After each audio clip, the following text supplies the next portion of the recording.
Pada minggu dini hari nanti akan tersaji final Liga Champions 2025 yang mempertemukan Inter Milan melawan Paris Saint-Germain. Final akan tersaji di Allianz Arena, Munich, Jerman. Dan fakta unik kedua adalah tahun ini, atau 2025, adalah tahun di mana tim-tim untuk berbuka puasa.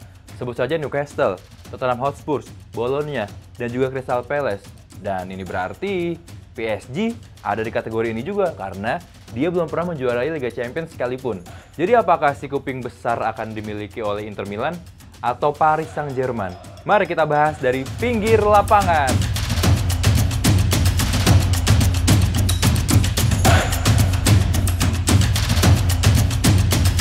Kita bahas dari tim asal Paris, Prancis, Paris Saint-Germain. PSG sebagai juara bertahan Ligue 1 berhasil memastikan dirinya sebagai juara Ligue 1 musim ini, bahkan sebelum laga semifinal melawan Arsenal.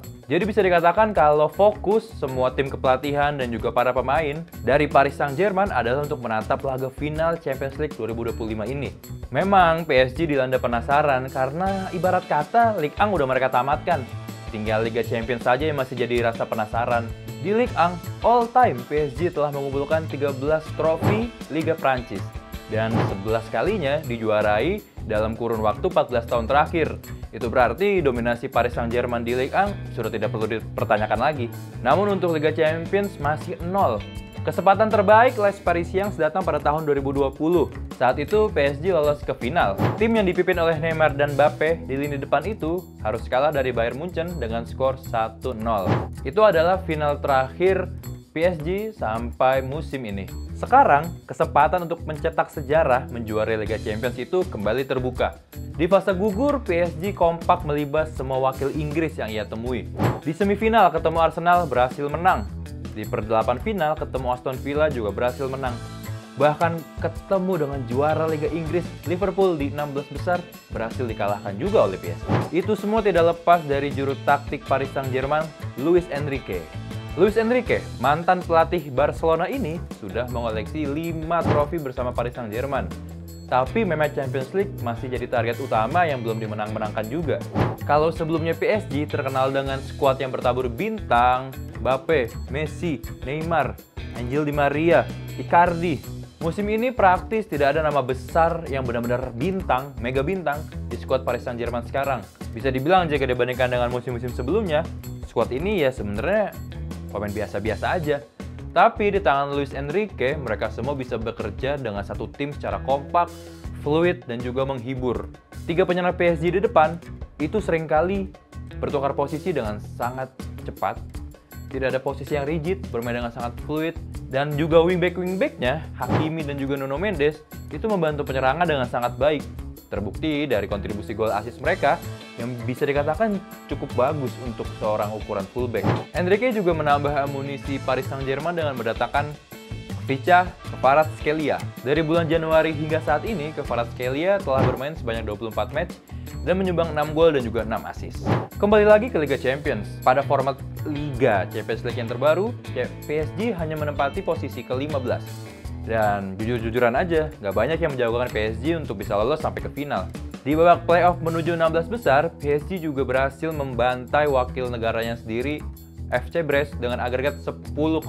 Setelahnya jalan PSG mulus sampai ke final. Ya, walau sempat tersandung kalah sekali dengan Aston Villa dan kalah sekali juga dengan Liverpool. Tapi sekarang PSG sudah berada di final.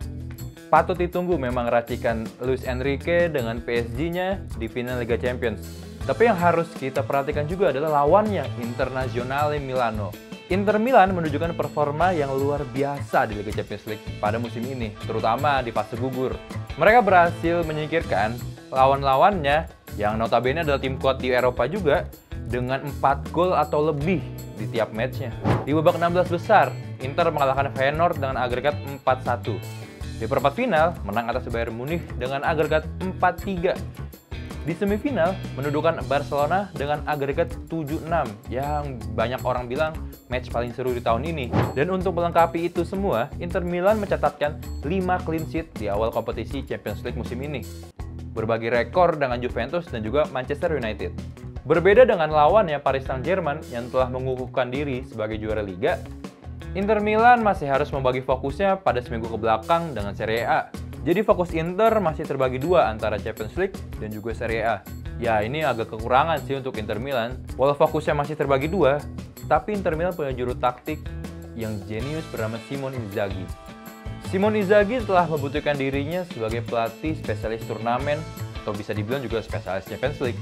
Karena sejak kedatangannya pada tahun 2021 kemarin, dalam 3 musim terakhir, ia berhasil mengantarkan Inter Milan ke 2 partai final Liga Champions, di mana Inter Milan harus kalah dari Manchester City. Berselang 2 musim kemudian, Inter kembali ke final Liga Champions, kali ini menghadapi Paris Saint-Germain. Bisa dibilang pemain-pemain yang ada pada 2 musim lalu yang menghadapi Manchester City, itu masih banyak mayoritas bermain di Inter pada musim ini.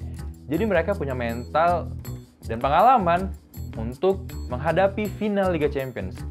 Berbeda dengan Paris Saint-Germain di mana timnya masih tergolong muda. Bahkan kaptennya aja Achraf Hakimi juga masih cukup muda.